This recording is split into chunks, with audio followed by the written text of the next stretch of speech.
संसार का सबसे श्रेष्ठ कार्य है।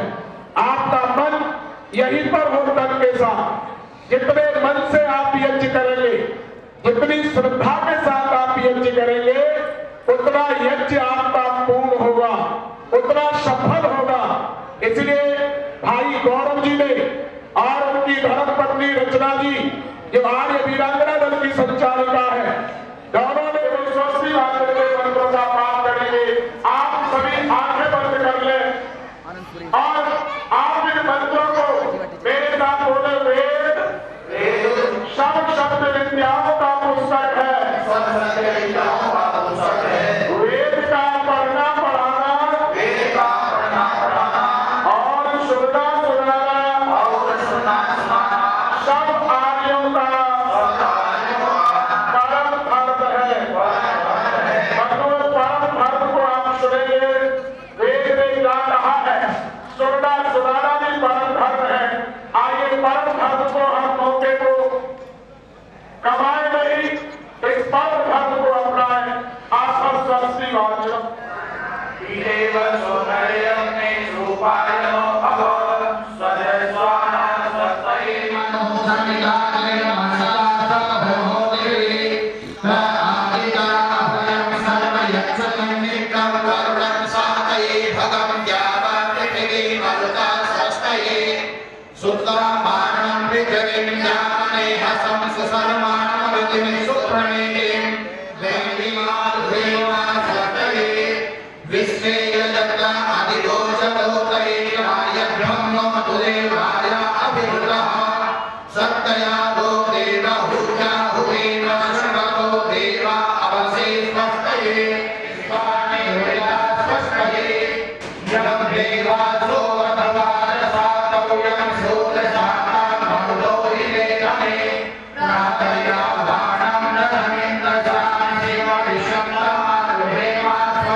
बहुत सुंदर व्यवस्थाएं यज्ञ की यहाँ के अधिकारी बंधुओं ने की है।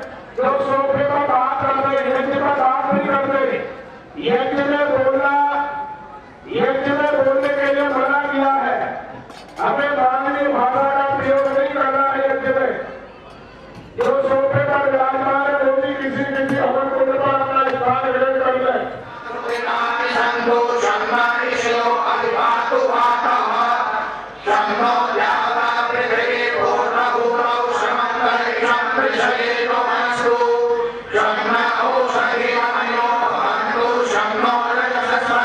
Krishna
बार फिर जल लीजिए।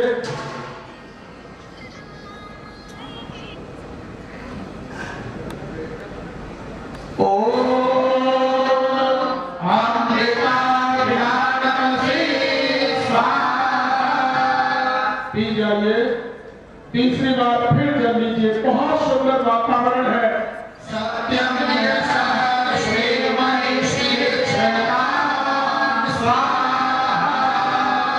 अब आपको गिलास का बदल लेना है। आप पहले हाथ साफ कर लो, थोड़े से जल से हाथ साफ करेंगे, फिर आप गिलास को बदल लीजिए, दूसरे हाथ में ले लीजिए, दाहिने हाथ में उसे लगा लीजिए। नासिका से मंत्र के बाद आंखों से कानों से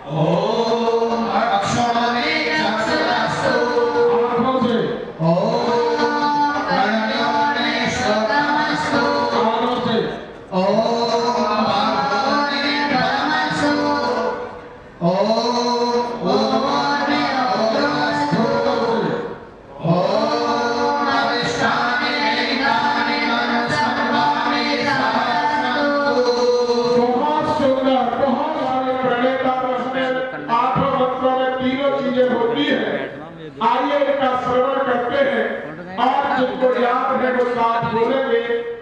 आप ईश्वर स्तुति प्रार्थना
यजमान पत्नी चम्मच में कपूर रख लेंगे। चम्मच में कपूर ले लीजिए और दीपक से अग्नि प्रज्वलित करेंगे।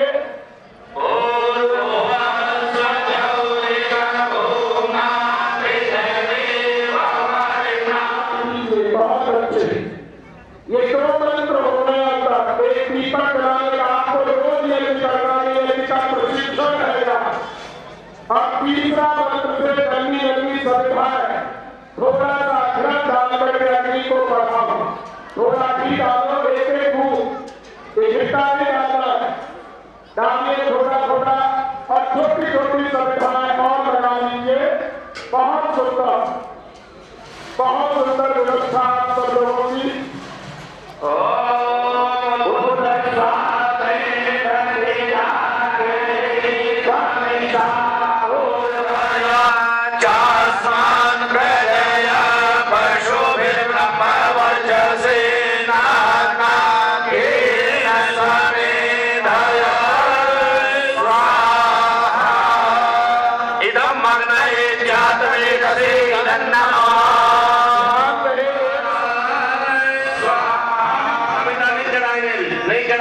अभी नहीं चढ़ाएंगे, दूसरे से हाथ स्वावर ओम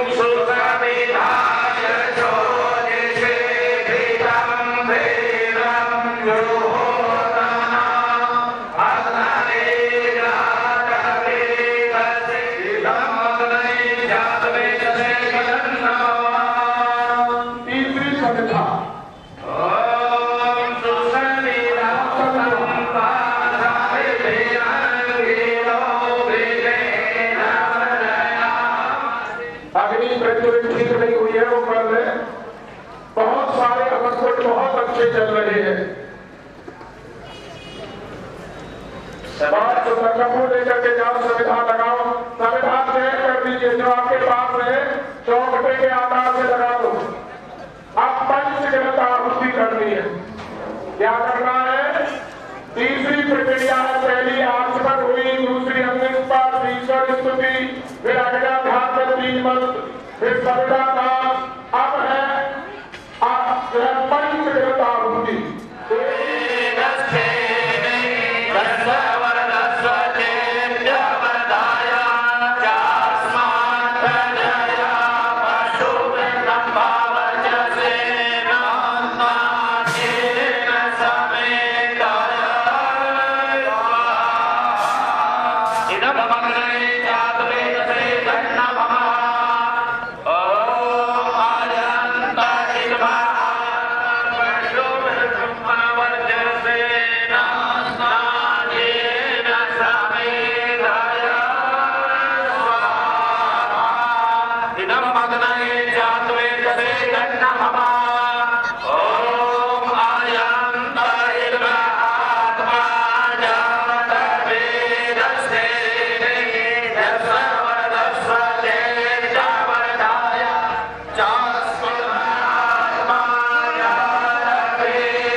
यजमान जो मिट्टी का कलश रखा है उसको अपने हाथ में ले ले।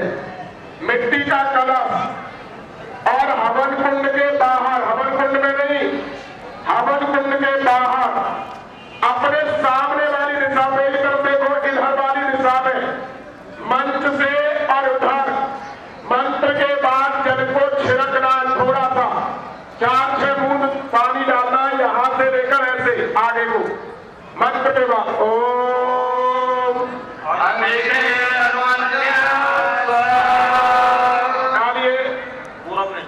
पूर्व दिशा की ओर ऐसे।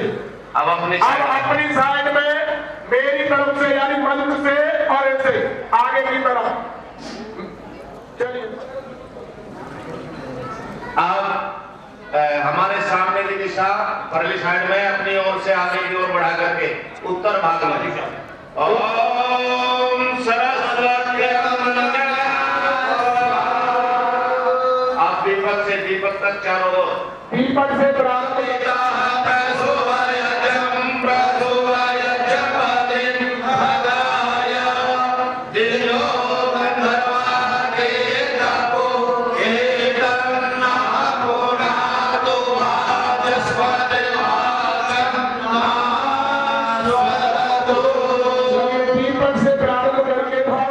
मंत्र के बाद स्वाहा का उच्चारण सभी करेंगे।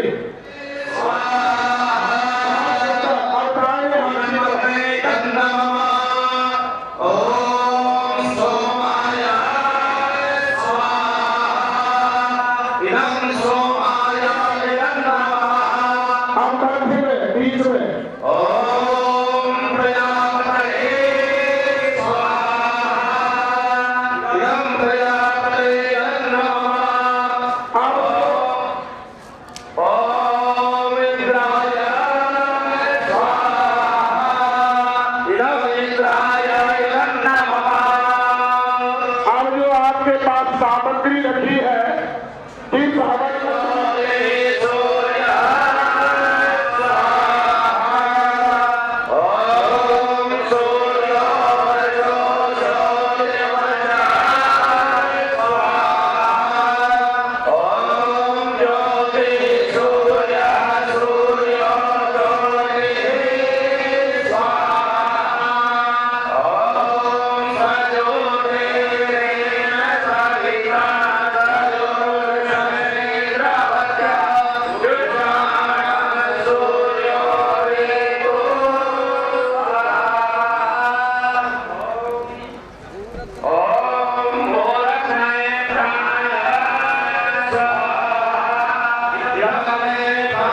वाली बहुत है।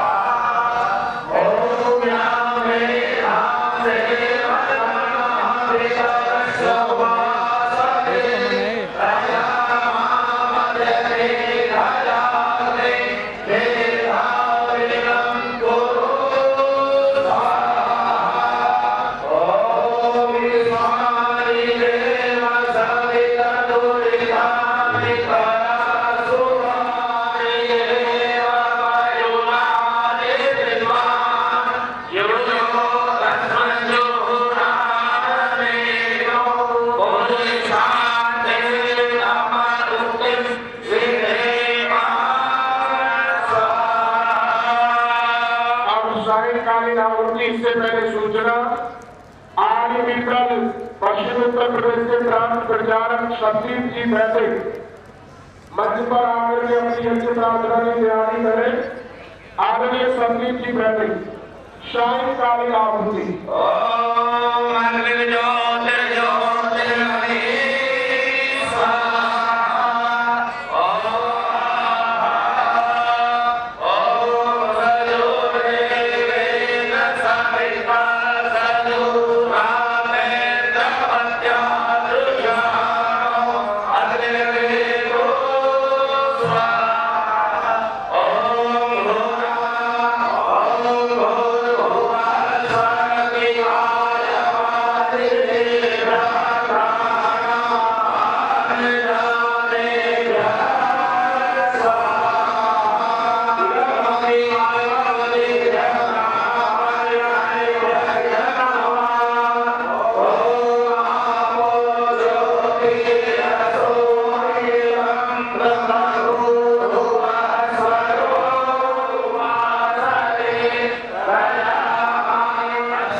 ओम।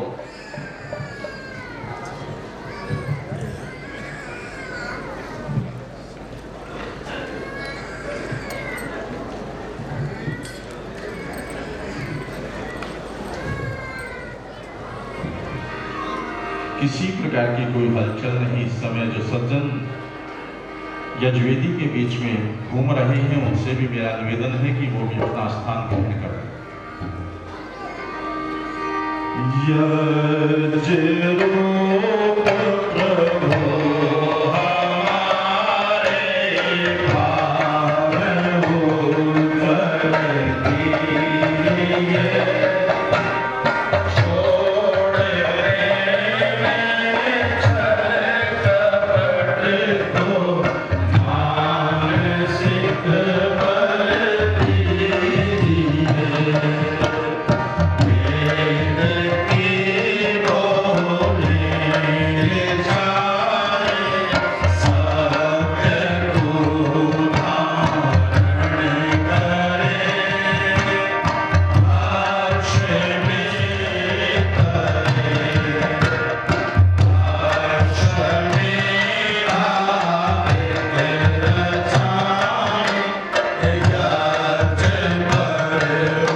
श्रेष्ठ कार्य यज्ञ किया है। अब मैं इस माइक को आगे की व्यवस्थाओं के लिए हम सबके श्रद्धा के केंद्र बिंदु गुरुकुल मढ़ेरी के संस्थापक वैदिक विद्वान आचार्य योगेश भारद्वाज जी आगे की गतिविधियां हम सबको जैसी दिशा देंगे मंच उसी प्रकार से चले कार्य करता है। जो हवन कुंड धुआं कर रहे हैं उनको बिल्कुल पीछे की दिशा में लेकर के पर्दे से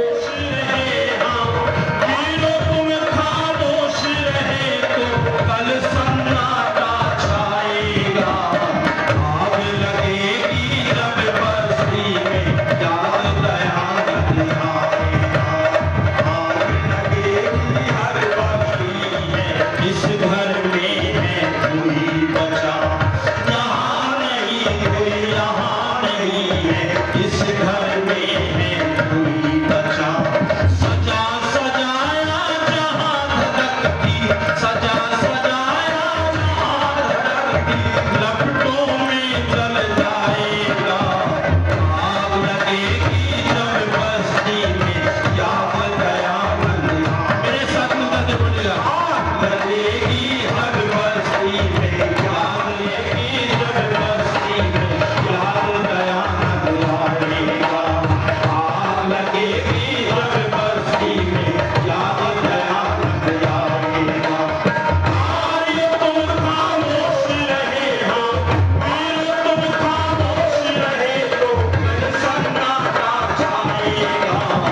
लोग पूछते सुधार कैसे का, मैंने सुनो ध्यान से।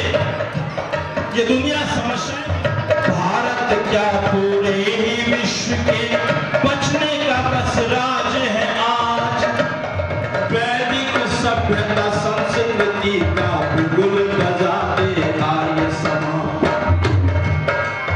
वैदिक सभ्यता संस्कृति का बिगुल बजाते आर्य समाज।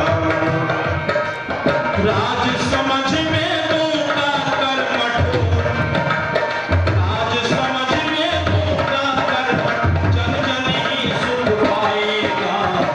आग लगेगी रग बस्ती में, राज दया दिखाएगा। आग लगेगी हर बस्ती में, प्यार का हथेली को खोल लीजिए, रात को खोल करके आयो तुम खामोश रहे तो आयो सभी कर दूरी यद्भद्रं तन्नवासुव। ओम शांति शांति शांति।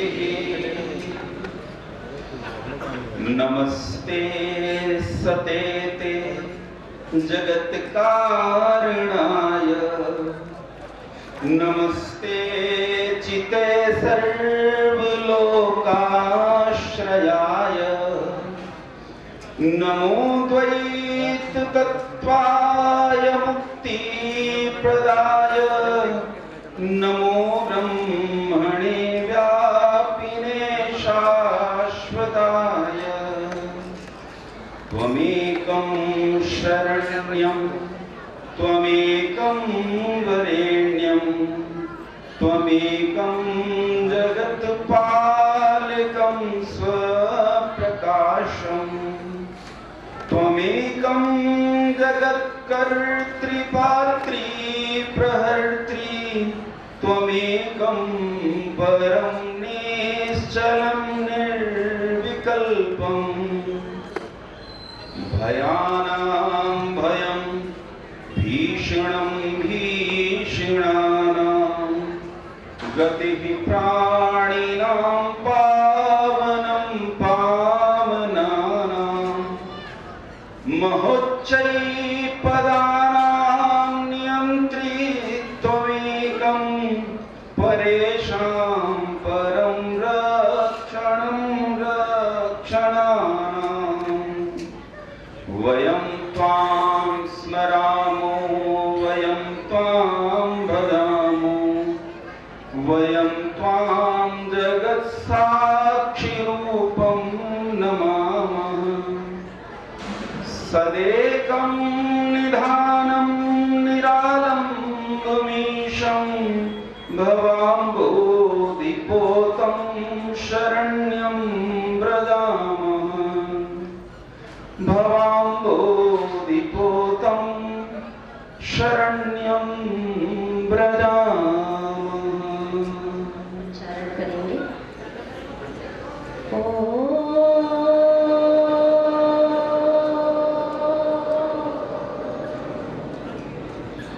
इंद्रं वैधन्तो अप्तुलः, कृण्वन्तो विश्वमार्यम्,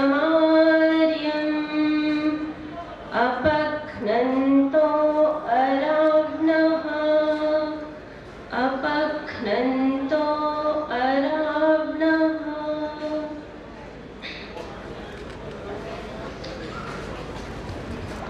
मंच पर उपस्थित आर्य जगत के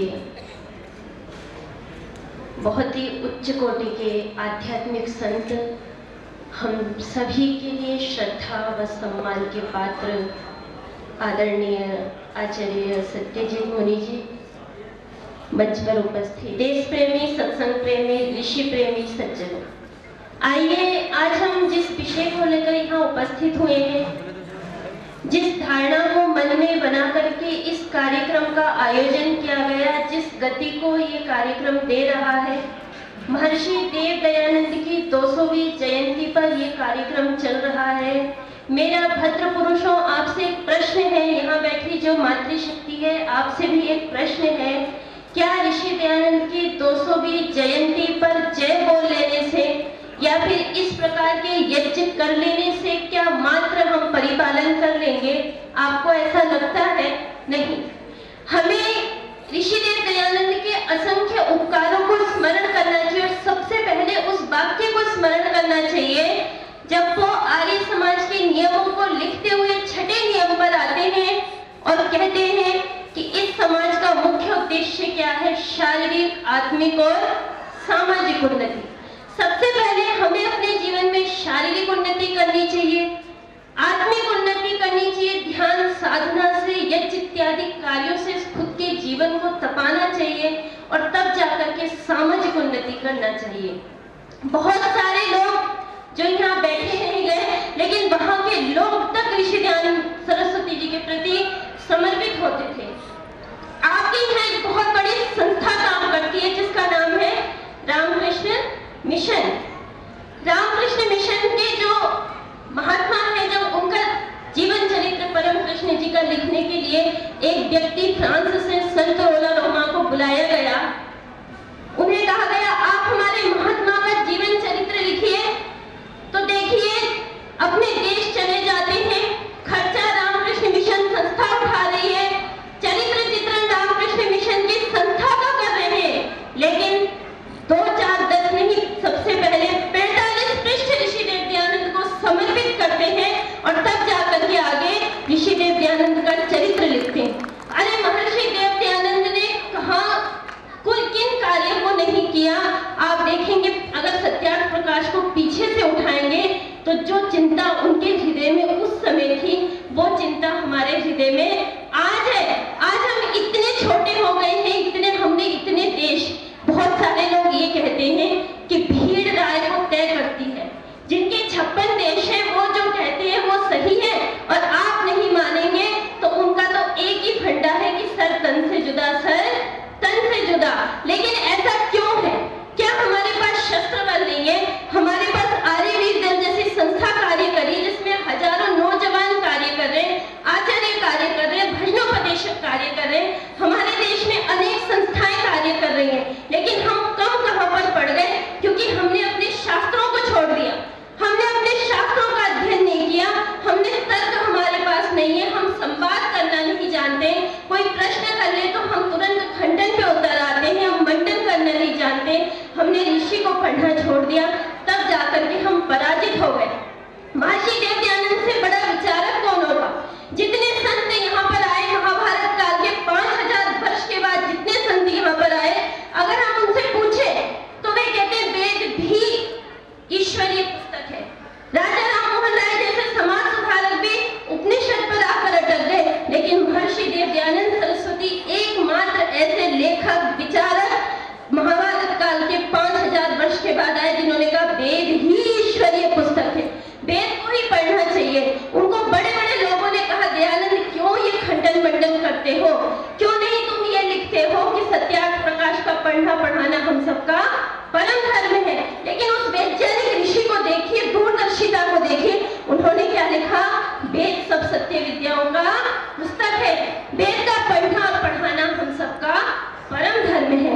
ऐसे ऋषि जिन्होंने सोई हुई मानव जाति जो एकदम मतलब किस कगार पे चल रही थी, इतना अंधविश्वास समाज में भरा हुआ था कि बड़े बड़े ऋषियों से जब पूछा नरक का द्वार क्या है तो वो कहते हैं नारी है। जिस नारी को लोग अपने घर की चौखट से बाहर नहीं निकलने देते थे, जिसके लिए अक्षर ज्ञान तक लेना बड़ा ही एक दुर्लभ प्रश्न बन गया था, उस सोई हुई जाति को, उस मातृशक्ति को ऋषिदेव दयानंद आए और उन्होंने कहा माता निर्माता भवति, ये माँ तो निर्माण करने वाली है, ये शिक्षित नहीं होगी तो संतान कैसे शिक्षित होगी? जिस प्रकार किसी भवन का नींव मजबूत नहीं हो तो भवन हिल जाता है, उसी प्रकार ये तो गृहस्थ जीवन का आधार है, ये तो गृहस्थ जीवन की नींव है। अगर ये शिक्षित नहीं होगी, अगर ये नहीं पढ़ेगी, अगर ये वेद के सुंदर संदेशों को नहीं जानेगी, ये मंत्रों का गायन नहीं करेगी, तो कैसे देश में हमारे जो आने वाली पीढ़ी है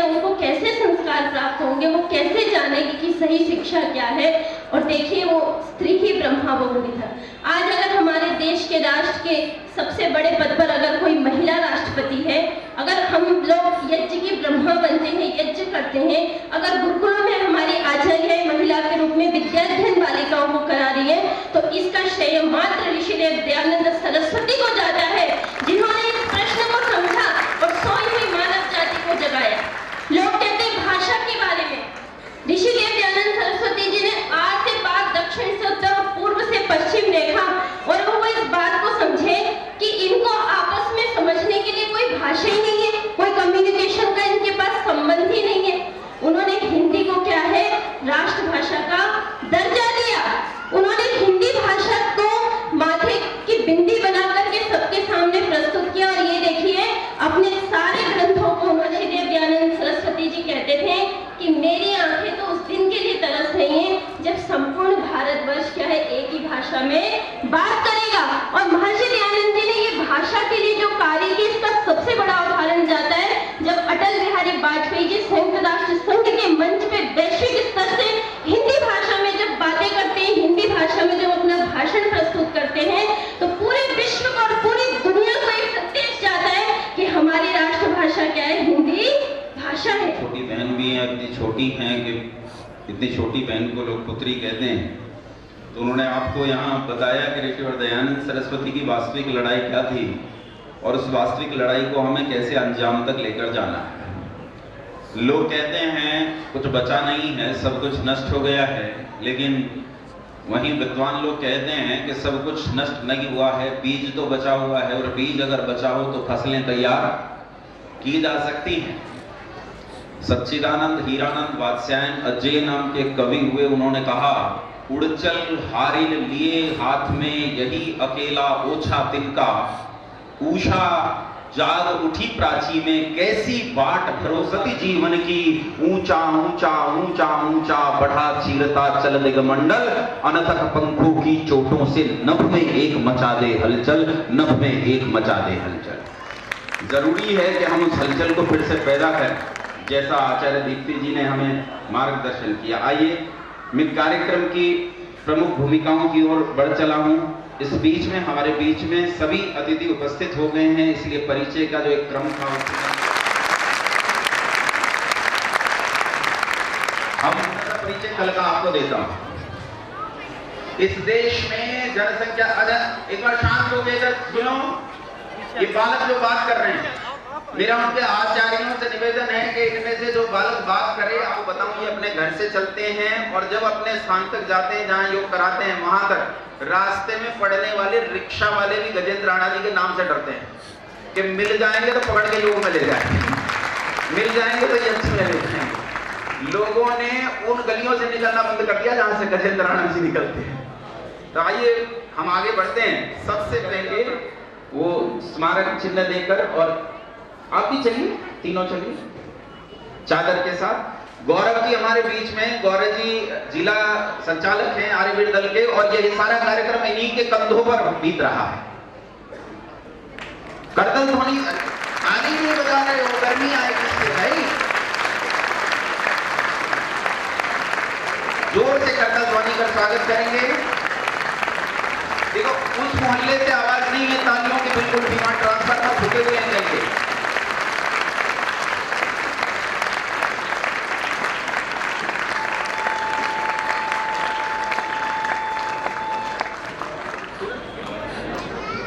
संगीता जी होंगी यहाँ, मेरा आग्रह है कृपया मेरी ओर आ जाएं। संगीता जी, शीघ्रता करके संगीता जी को मैं चाहता हूँ कि मेरे पास आ जाएं।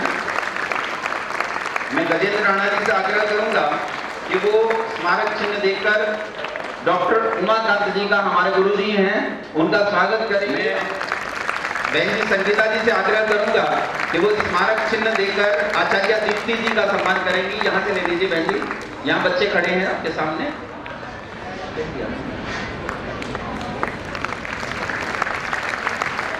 गजेंद्र राणा जी और ध्वनि के साथ स्वागत करेंगे हम मीनाक्षी जी का, और कृपया उनके लिए स्थान गौरव जी सुनिश्चित करें, उनकी बैठने की व्यवस्था करवाएं।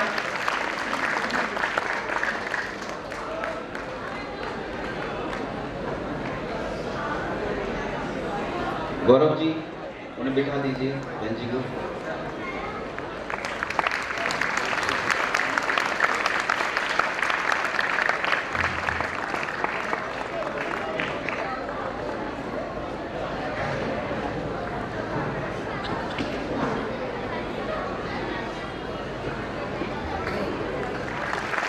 डॉक्टर साहब है आनंद कुमार जी, उन्हें समाज बच्चों वहीं जाओ, बच्चों वहीं चले जाओ, दौड़ के जाओ, दौड़ के एक जाओ, एक यहीं खड़ा।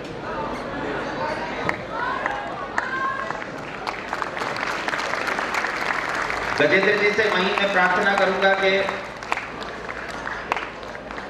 और ये जो गांडीव के तीर इस समय निकल रहे हैं सब,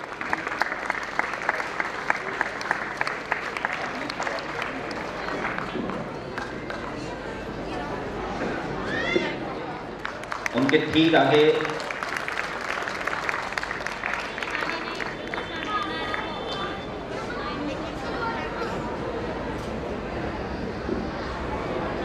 ओमवीर जी से प्रार्थना करूंगा कि ओमवीर जी कृपया मंच पे आ जाएं।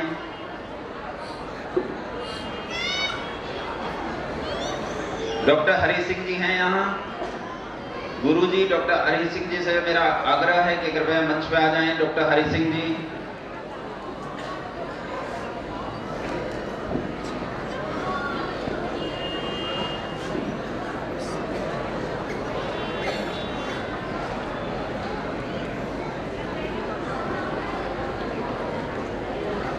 पट्टा पहनाएं, उनका सम्मान करें, मंत्र पट्टिका सबके गले में डालते जाएं और सम्मान करते जाएं। सुरेश जी को स्मारक चिन्ह देकर उनका स्वागत करते हैं। सुरेश जी पूरे क्षेत्र में यज्ञों को लगातार चलाते रहते हैं, वेद पाठ की उनकी विशेष योग्यता है। आप निरंतर सारा क्षेत्र जानता है कि उनकी वेद पाठ की योग्यता बहुत अद्भुत है। आदरणीय विद्यासागर जी, आर्यवीर दल के आर्य नरेंद्र वानप्रस्थी जी, चाहूंगा मंत्र पट्टिका पहनाकर स्मारक चिन्ह देकर उनका स्वागत करें।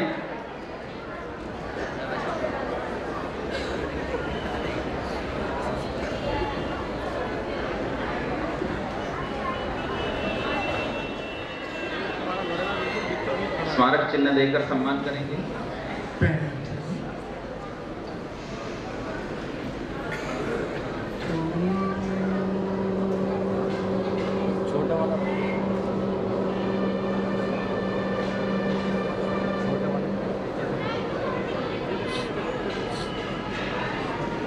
सर्वप्रथम परमपिता परमेश्वर को प्रणाम,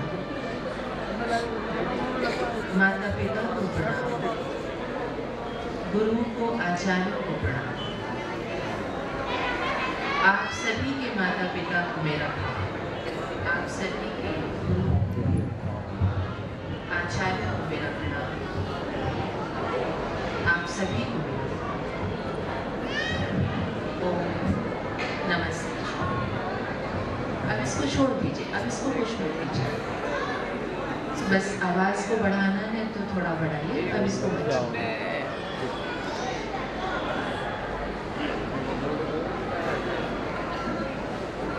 जोर शोर से भाषण का समय चल रहा है खूब, लेकिन मैं और मेरा मोटो ये है कि उपदेश मुझे नहीं देना, केवल जागरूक करना है।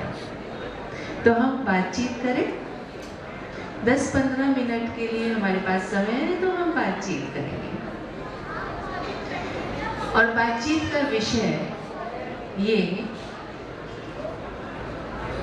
कि तनाव लेना अच्छी बात है या बुरी बात है।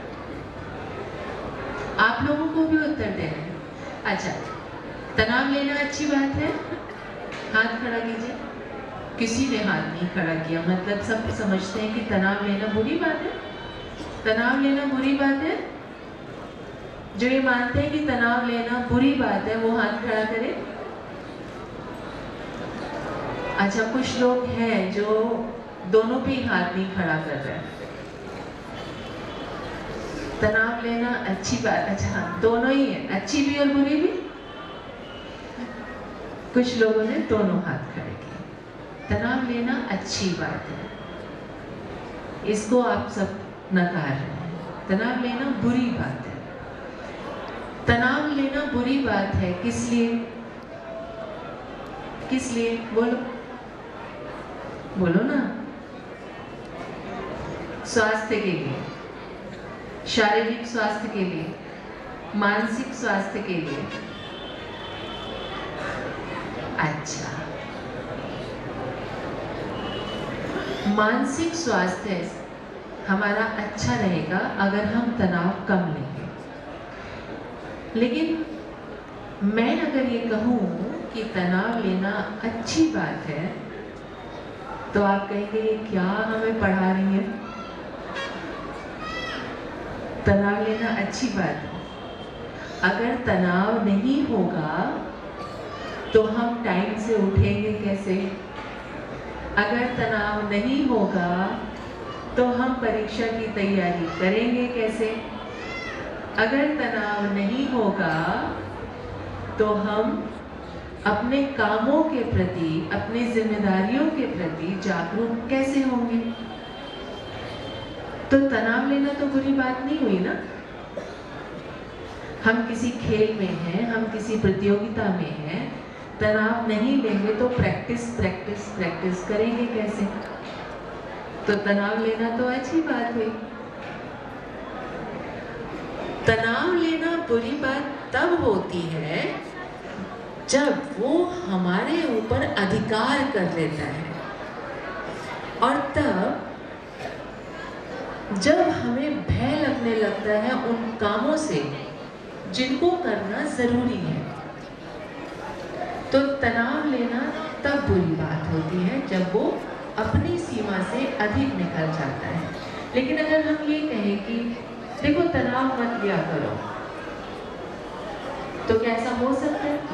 हमने कहा और आपने मान लिया, हो सकता है? नहीं हो सकता। अगर मैं कहूँ कि तनाव मत लो तो ऐसा हो सकता है? आपके वश में है? बोलो ना, ऐसे थोड़ी होता है, बातचीत चल रही है, सब बात करिए। अगर मैं कहूँ कि तनाव मत लो तो ऐसा हो सकता है क्या कि आप उसी क्षण से तनाव लेना छोड़ दें? नहीं हो सकता ना। तो इसका अभ्यास हमारे जीवन में हमें करते रहना होता है, और इसके अभ्यास